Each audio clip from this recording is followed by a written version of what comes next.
এক গ্রামে ছিল এক গরিব ফকির, নাম রহিম। ফুটপাথে বসে ভিক্ষা করত, ছিল না কোনো জমি। লাঠি, থলে আর ফাটা এক কাঁথা, এটাই ছিল তার সম্বল।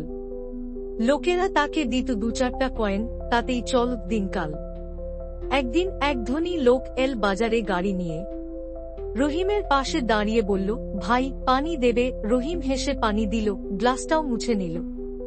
লোকটি অবাক হয়ে বলল, তোমার মনটা সত্যি নরম। লোকটি ছিল এক ব্যবসায়ী, বহু দোকানের মালিক। সে ভাবল, এমন সৎ লোক ব্যবসায় হলে হবে বড় শিক্ষণিক। সে রহিমকে বলল, চলো আমার সঙ্গে, কাজ শেখো। যদি মন দাও, একদিন বড় হবেই, তোমার ভাগ্য লিখো। রহিম রাজি হল। শুরু হলো এক নতুন সকাল। দোকানে কাজ শিখল মন দিয়ে, চল দিনকাল। চা থেকে শুরু, তারপর ক্যাশ, গুদাম, হিসাব।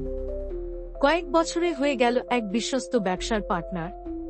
লোকটি একদিন বলল, এখন তোমার দোকান আলাদা। রহিমের চোখে জল। বলল, আল্লাহ আজ আমার পাশে খাড়া। সে খুল নিজের কাপড়ের দোকান, চল ব্যবসা ভালো। একদিন সে নিজেই গাড়িতে ঘুরে বেড়ায়, শহর জুড়ে আলো। লোকেরা এখন বলে, ওই যে রহিম সাহেব আসছেন, যার একদিন ছিল না কিছু, আজ লাখে টাকা গুনছেন।